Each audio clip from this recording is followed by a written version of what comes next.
Shalom y bendiciones para todos.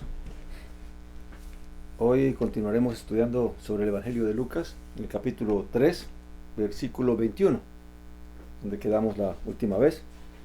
Dice así la escritura del Señor: Aconteció que cuando todo el pueblo se bautizaba, también Yeshua fue bautizado, y orando el cielo se abrió, y descendió el Espíritu Santo sobre él en forma corporal, como paloma, y vino una voz del cielo que decía: Tú eres mi Hijo amado, en ti tengo complacencia. Yeshua mismo, al comenzar su ministerio, era como de 30 años, hijo, según se creía, de José, hijo de Elí, hijo de Matat, hijo de Leví. Y así Lucas nos da una genealogía de Elí, que aparece aquí como el padre de José. Amén. Muchos dicen que es la genealogía de Miriam, de María. Pero al final lo que concluimos es que Lucas nos muestra que esta descendencia también es descendencia de David por parte de Natán, un hijo de David. Amén. Que es donde termina, nos va a llevar esta genealogía. Amén. Claramente dice que hijo de José, hijo de Leví, de Elí, y nos narra toda esta genealogía. Amén. Ahora, el tema de hoy que está aquí en el texto es el testimonio del Padre. ¿Y de qué testimonio vamos a hablar? Es cómo el Padre dio testimonio de que Yeshua, el Mesías, o Yeshua de Nazaret, o Jesús de Nazaret, era verdaderamente el Mesías, el Ben Elohim, el Hijo de Dios. Amén. Así que, ¿por qué es importante esto? Porque claramente a través de Yeshua el Mesías no solamente viene un profeta, viene una enseñanza, sino que viene la reconciliación para con el Padre, tanto de Israel como de toda la humanidad. También a través de él viene el perdón de los pecados. Y viene lo que al final es lo más importante. Viene la resurrección, la esperanza de la vida, la resurrección de los muertos y el reino futuro. Entonces, claramente, Elohim, Dios, siempre daba testimonio de sus siervos. Tenemos el caso de Moisés. Moisés estaba preocupado de que Yahvé lo enviara a Egipto a sacar a su pueblo, pero ¿qué les iba a decir? Y claramente Yahvé tuvo que darle un poder, una autoridad, para que él pudiera realmente demostrar de que Elohim lo había enviado. El mismo poder, la misma autoridad que le daba era lo que realmente iba a testificar de que realmente Elohim o Yahvé lo había enviado. Lo mismo lo vemos en el caso de Aarón,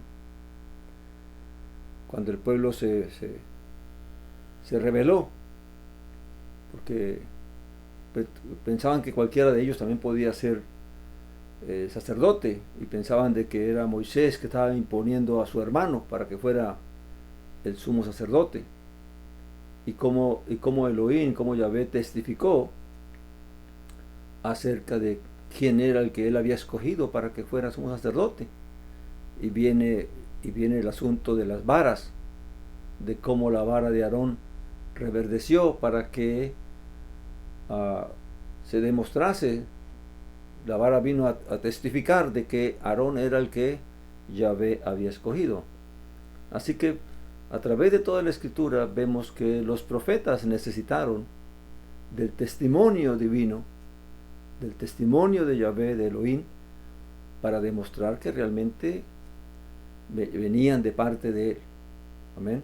Entonces, ya Josué mismo, Josué, cuando iba a entrar al pueblo a conquistar la heredad de la tierra prometida, también Elohim demostró de que estaba con Josué, de que realmente él lo había escogido, porque Moisés mismo le impuso las manos. Amén.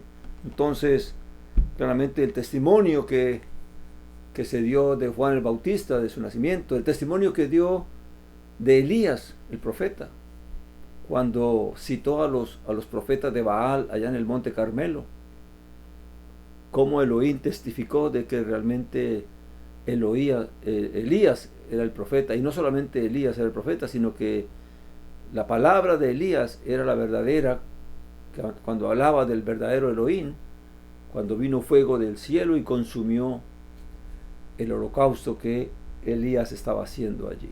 Entonces vemos que siempre los profetas necesitaron de un testimonio del Chamaín, de los cielos, para poder que el pueblo los escuchara, el pueblo creyera en ellos, el pueblo los viera como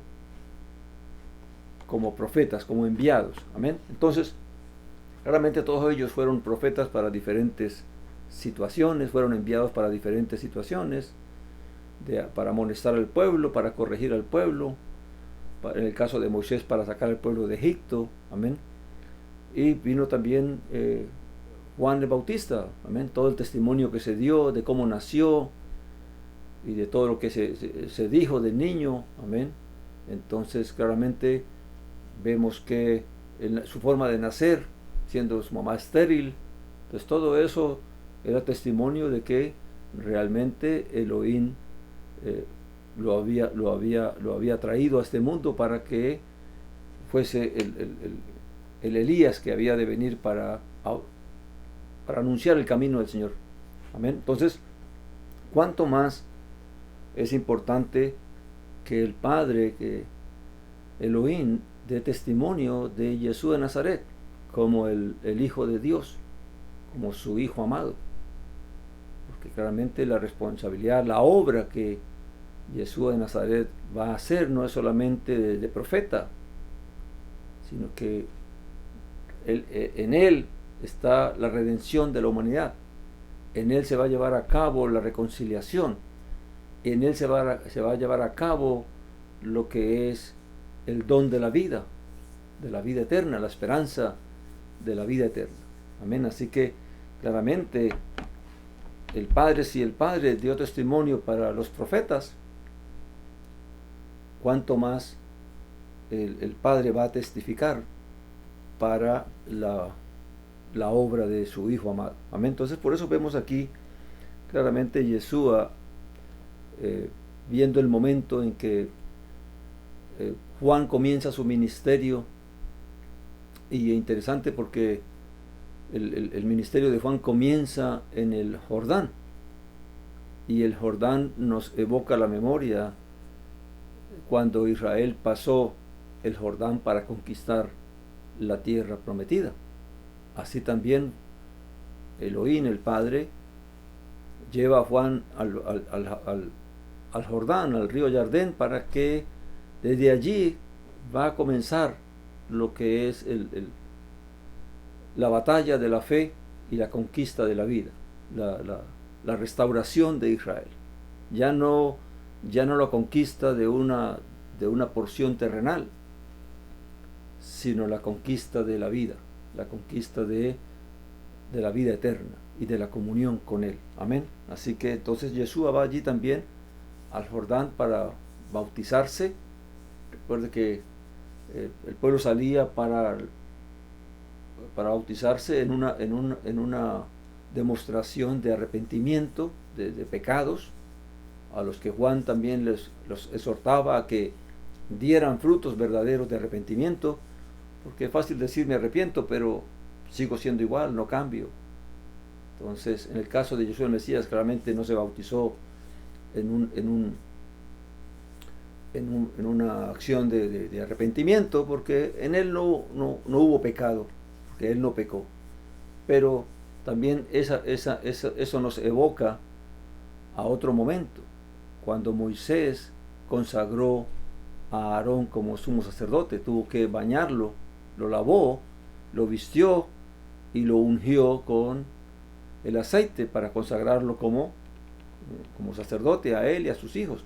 Entonces claramente lo que estamos sabiendo allí es que se inicia lo que es de alguna manera la consagración de Yeshua de Nazaret para la obra que Elohim lo ha enviado. Amén. Y allí Juan viene a ser como el que lo viene a investir.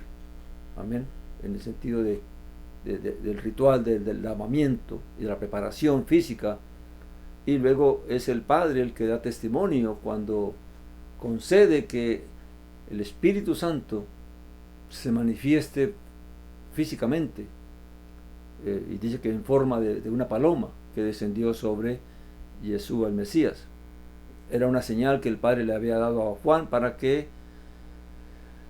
mostrarle que a quién era el que él había escogido, cuál era su hijo amado.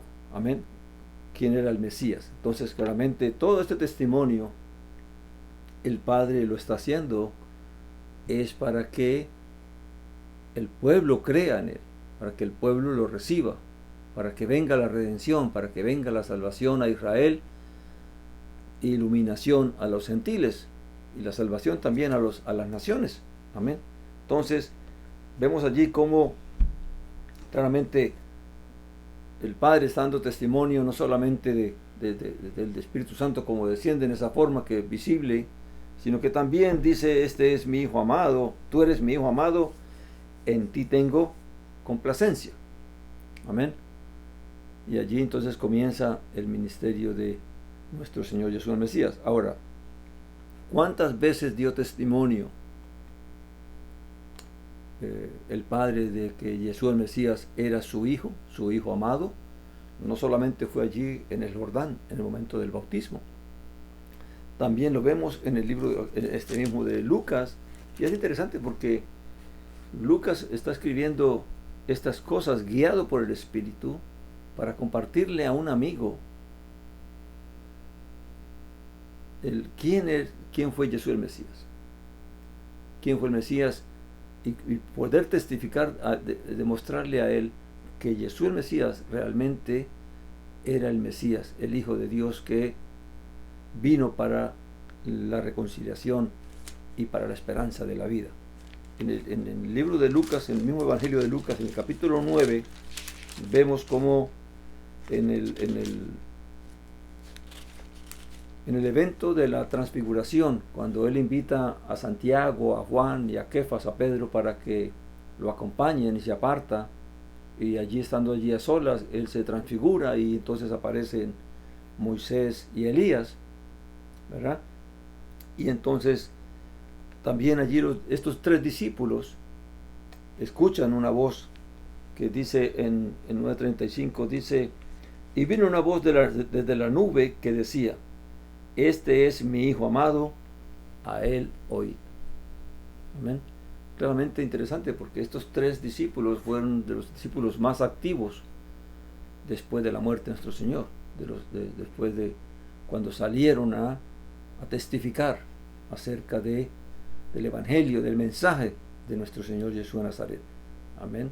Pero el mismo Mesías les ordena que no digan nada por ese tiempo, para que claramente fue una señal para ellos, para confirmarles en su corazón, para confirmarles en su fe de que Yeshua realmente era el Mesías. ¿Y por qué Moisés? ¿Por qué Elías? Porque claramente es la prueba de que Elohim no es un Elohim de muertos, es un Elohim de vivos, y que aunque Moisés su sepulcro aún no se sabe dónde se encuentra, está ya sepultado, y aunque David está sepultado, y aunque Abraham está ya en la cueva de Macpela con Jacob, con su esposa, pues delante de Dios está la vida de ellos, y van a vivir porque es Dios el que les guarda la vida. Amén. Aunque están durmiendo hasta que venga el tiempo de la resurrección y de la instauración del reino, y del nuevo mundo, entonces claramente ellos descansarán. Pero están vivos porque el que tiene la vida de ellos en sus manos es el Padre, porque la vida de ellos está guardada, y la vida de todos los creyentes que han dormido y que están en sus sepulcros está guardada en Yeshua el Mesías. Y cuando Él venga, traerá la vida de todos los que durmieron en la fe. Ahora, dice también, pero también hay otro testimonio. Cuando Yeshua, en el Evangelio de Juan, en el capítulo 12, cuando está el Señor ya terminando su ministerio y vienen unos griegos preguntando por Él, y Él entiende de que ya el tiempo de Él llegó para ser glorificado. Dice en Juan 12:38, dice,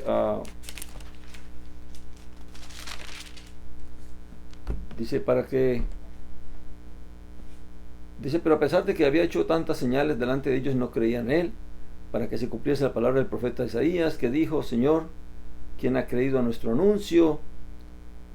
Perdón, esto no es lo que estaba buscando, o estoy confundido. Ok, Juan 12:38. Ok, no es la palabra, no es lo que estoy buscando. Es el texto que dice que Él le pide al Padre que glorifique su nombre. Amén. Y entonces se escucha una voz del cielo que dice: ya lo he glorificado y lo volveré a glorificar. Y entonces la gente que estaba alrededor de Él, algunos escucharon la voz y dijeron: le habló un mensajero celestial, o fue un trueno. El punto es que el Padre volvió nuevamente a dar testimonio de que Yeshua es el Mesías. Amén. Entonces, claramente, eso evoca a lo que sucedió en el monte Sinaí, cuando Moisés claramente se manifestó la voz desde los cielos y la gente tuvo temor. Amén. Así que el punto de todo esto es que el Padre 3 veces. ¿Y por qué 3 veces? Porque la misma escritura dice, en Moisés la instrucción dice que para que algo sea creíble tiene que ser testificado por 2 o 3 testigos. Amén. Así que el Padre mismo cumple con este mandamiento, y no solamente 2 veces, sino 3 veces Él manifiesta desde el cielo la aprobación y certifica de que Jesús el Mesías es su Hijo amado, aquel en quien Él se complace, aquel el que Él ha escogido. Amén.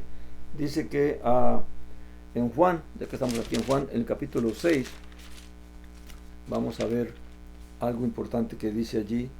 Juan 6,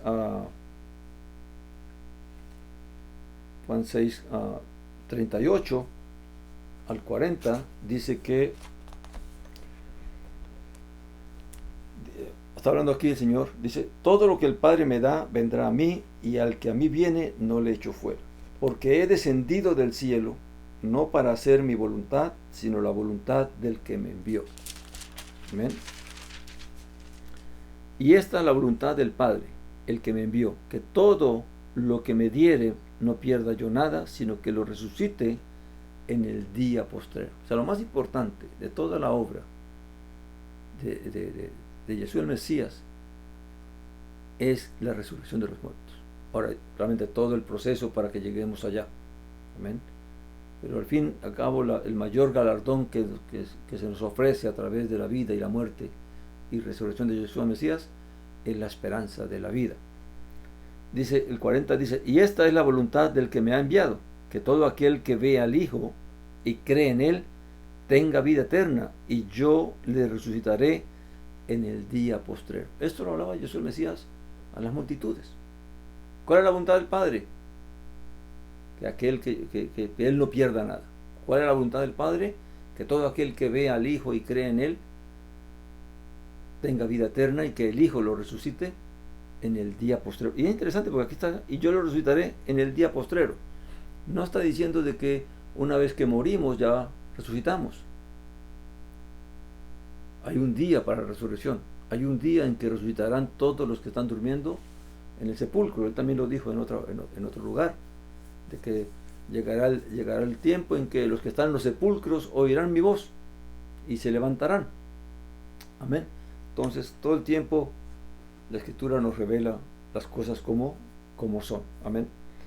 Los mismos discípulos, Kefas y el mismo Lucas, continuando con el testimonio a su amigo de lo que es la vida de nuestro Señor Jesús el Mesías, él escribe el libro de Hechos, y en el libro de Hechos nos narra el testimonio de Kefas cuando le habló al pueblo acerca de Jesús el Mesías, cuando recuerde que ya él había muerto, resucitó, estuvo 40 días con ellos impartiéndoles instrucción, luego fue llevado al cielo en una nube, y al día 50, que es el día de Shavuot, de Pentecostés, entonces vino la manifestación poderosa del Espíritu Santo sobre ellos, porque Jesús les había dicho que el Espíritu Santo moraba con ellos, pero estaría en ellos. Por eso fue necesario que Él se fuera, para que el Espíritu Santo pudiera venir sobre los discípulos y sobre los creyentes. Amén. Y estando allí, hablando de estas cosas, dice el versículo 32 de Hechos 2:32, dice: a este Yeshua resucitó Elohim, de lo cual todos nosotros somos testigos. Y luego dice que así que, exaltado a la diestra de Elohim y habiendo recibido del Padre la promesa del Espíritu Santo, ha derramado esto que vosotros veis y oís. Y luego dice el 36, dice: sepa pues certísimamente toda la casa de Israel que a este Yeshua, a quien vosotros crucificasteis, Elohim le ha hecho Señor, o Adón, y Cristo, Mesías. Amén. Cristo es lo mismo que Mesías, ungido en español. Amén. Entonces, estamos viendo que todo el testimonio que el Padre dio acerca de Jesús el Mesías es porque en Jesús el Mesías, ¿por qué es tan importante? Porque en Jesús el Mesías no solamente tenemos un profeta, no solo tenemos un maestro, no solo tenemos una propiciación, que es la base para nuestra esperanza, porque es la muerte de Él, su muerte justa, su muerte pura, lo que Él lo impone como propiciación para la justicia de la fe. Por esa fe somos justificados. Amén. Pero Él no solamente es la base para eso, sino que el propósito de su vida es que por medio de Él tengamos el perdón de los pecados, seamos reconciliados con el Padre, que seamos justificados por la fe y que seamos exaltados o glorificados a través de la resurrección, porque ese es el punto principal. Por eso era que el Saulo de Tarso, en el libro de 1 Corintios, dice algo que es lo que voy a concluir. Amén. Que no quiero extenderme mucho sobre esto. Dice, hablando de la resurrección del Mesías, dice: pero si se predica de que el Mesías o Cristo, que resucitó de los muertos, ¿cómo dicen algunos entre vosotros que no hay resurrección de muertos? Y había un dilema allí desde ya comienzo de la fe, donde había personas que realmente no creían en la resurrección, o creían que ya la resurrección había sucedido. Entonces él dice: porque si no hay resurrección de muertos, tampoco Cristo o el Mesías resucitó. Y si Cristo no resucitó, vana es entonces nuestra predicación, vana es también nuestra fe. Entonces, ¿cuál es el punto de creer, de creer en Jesús el Mesías, si no creo en la resurrección de los muertos? No tiene sentido creer en Dios y creer en Jesús de Nazaret, el Mesías de Israel, practicar una religión, practicar una fe, si no creo en la resurrección de los muertos. Porque aquí dice Saulo, dice el 15, dice: y somos hallados falsos testigos de Dios, porque hemos testificado de Elohim que Él resucitó al Mesías, al cual no resucitó, si en verdad los muertos no resucitan? O sea que todo lo que tildan hoy en día el mundo, de que los hombres escribieron los libros y que todo fue un entramado de los hombres, Pablo está diciendo, si en realidad no hay resurrección de muertos, si en realidad, entonces ellos son falsos testigos. ¿De qué son testigos si realmente el Mesías no resucitó? Pero claramente, porque claramente el propósito de la vida y de la muerte y resurrección del Mesías es la fuerza de nuestra fe. Amén. Y luego dice algo que es más interesante. Dice, porque si los muertos no resucitan, tampoco el Mesías resucitó. Y si el Mesías no resucitó, vuestra fe es vana, aún estáis en vuestros pecados. No ha habido perdón de pecados. Porque entonces no ha servido la vida de Jesús el Mesías para nuestra redención. Dice, entonces también los que durmieron en Cristo perecieron. O sea, los que murieron en la esperanza de resucitar, pues entonces ya están acabados. Porque ya no hay esperanza de vida. Pero aquí dice algo más interesante. Dice, si en esta vida solamente esperamos en Cristo, somos los más dignos de conmiseración de todos los hombres. Lo que él está diciendo aquí es bien importante, porque dice que si una persona no cree en la resurrección de los muertos, no cree en Jesús el Mesías para la esperanza de la vida eterna y la resurrección de los muertos, dice que es el más digno de conmiseración. O sea, es digno de lástima. Creer en Jesús el Mesías, creer en Dios y no creer en la resurrección de los muertos, no tener la esperanza, no vivir con el propósito de alcanzar la resurrección de los muertos, es algo digno de lástima de un creyente. Porque entonces, ¿para qué vive? ¿Para qué cree en Dios? ¿Para qué cree en Jesús el Mesías? Si no es para la vida eterna. Dice, si para esta vida, o sea, si todo lo que yo espero de Dios y de la fe en Jesús el Mesías es que me vaya bien en esta vida, que Dios me cuide, que Dios me proteja, que Dios me provea, pues hoy es más digno de lástima. Porque si uno mira al mundo, ¿cuántos hay que no temen a Dios ni creen en Dios? Y viven en esta vida, viven bien, en deleites y placeres que el mundo busca y el mundo quiere, que los hombres buscan y quieren. Entonces seríamos lo más dignos de lástima si nosotros creyéramos en Jesús el Mesías y en Dios solamente por las cosas de esta vida. Cuando la vida nos demuestra que el que se esfuerza, que el que quiere, aún haciendo lo malo, obtiene lo que quiere en esta vida, vive como quiere. Entonces, ¿cuál es el propósito de la fe? ¿Por qué Elohim se molestó tanto en dar un testimonio acerca de Jesús el Mesías? Eso es lo más importante. ¿En qué consistió ese testimonio? No solamente que él habló del cielo, desde los cielos para dar testimonio, sino que lo levantó de entre los muertos. Ese es el testimonio, lo que dio el valor a los discípulos. A Pablo, a Saulo de Tarso, que no lo vio, no lo conoció en vida, pero creyó al testimonio de los discípulos. Y por eso se fortalecía en la fe. Su esperanza es la fe. Porque cuando Dios nos convence de la veracidad de la resurrección de los muertos, de la esperanza de la vida eterna, entonces todas las cosas de este mundo se hacen menospreciables. No valen nada, son vanas. ¿Qué me importa a mí cómo vivo en esta vida si al final lo que me importa es lo que tendré después de ella? Cuando el mundo mismo dice que nada nos podemos llevar, que vamos como vinimos, sin nada. Entonces, sería triste que una persona ponga su fe en Jesús el Mesías y en Dios solamente esperando para esta vida, cuando lo más importante y para lo cual el Padre envió a su Hijo es para la esperanza de la vida eterna. Amén. Tristemente, eso es lo que ha llevado a muchas personas a apostatar de la fe, a negar la fe, a ser rebeldes para con Dios, a ser profanos, como dice la Escritura en el caso de Esá, que por un plato de lentejas cambió su bendición.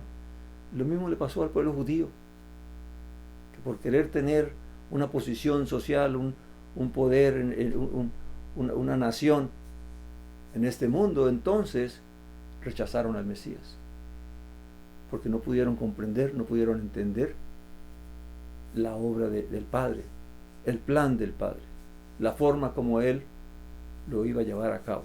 Amén. Entonces, mis hermanos, claramente cuando leemos la Escritura, cuando el Espíritu guió a estos hombres para escribir y dar testimonio y dejarnos el testimonio de lo que sucedió, es para que nosotros creamos en la vida eterna, creamos en la esperanza del mundo venidero, y no para que solamente creamos para las cuestiones de esta vida. Dios es bueno, Dios es fiel, es misericordioso. Él mismo prometió que no nos faltará nada que sea necesario, pero nosotros tenemos que estar dispuestos a creer aún hasta la muerte, así como le pasó a nuestro Señor Jesús de Nazaret, así como le pasó a los discípulos. Amén. Porque si nos apegamos a las cosas de este mundo, ¿cómo vamos a ser capaces de dar la vida por el Evangelio? Si estamos apegados de cosas materiales y aún de la propia vida. Entonces, nuestra fe realmente no es sincera, no es verdadera. Amén. Así que, mis hermanos, que el Señor nos ayude, que su palabra cada día fortalezca nuestra fe, y que realmente, como dice la Escritura, si hemos renacido de nuevo, pongamos nuestra mirada allá donde está nuestro Señor, a la diestra del Padre, porque Él está vivo, esperando que el Padre ponga a todos sus enemigos por estrado de sus pies, y pronto va a venir. Y como van las cosas, mis hermanos, ya eso está a la vuelta de la esquina. Así que el Señor nos bendiga, que el Señor nos fortalezca, que si estás pasando por cualquier situación, recuerda, mientras tú seas fiel al Eterno, mientras tú obedezcas y hagas lo que al Padre le place y le agrada, nunca vas a estar solo. El Padre, como dijo Jesús, decía, el Padre no me ha dejado solo, porque yo hago lo que a Él le agrada, hago su voluntad. Por eso Él está siempre conmigo. Y si el Padre está con nosotros, y si la gracia de nuestro Señor está con nosotros, y si la unción del poder de su Santo Espíritu está con nosotros, entonces, mi hermano, Él nos dará la fuerza, nos dará la salida, nos dará la ayuda, nos dará la sabiduría para saber cómo hacer en este mundo. Pero, recuerde, si realmente creemos en la resurrección de los muertos, vivamos demostrando de que vivimos en esa promesa y en esa esperanza, y no en lo que el mundo anda afanado y preocupado. Que el Señor nos bendiga y nos ayude, en el nombre de su Hijo amado, Jesús de Nazaret. Amén, mis hermanos.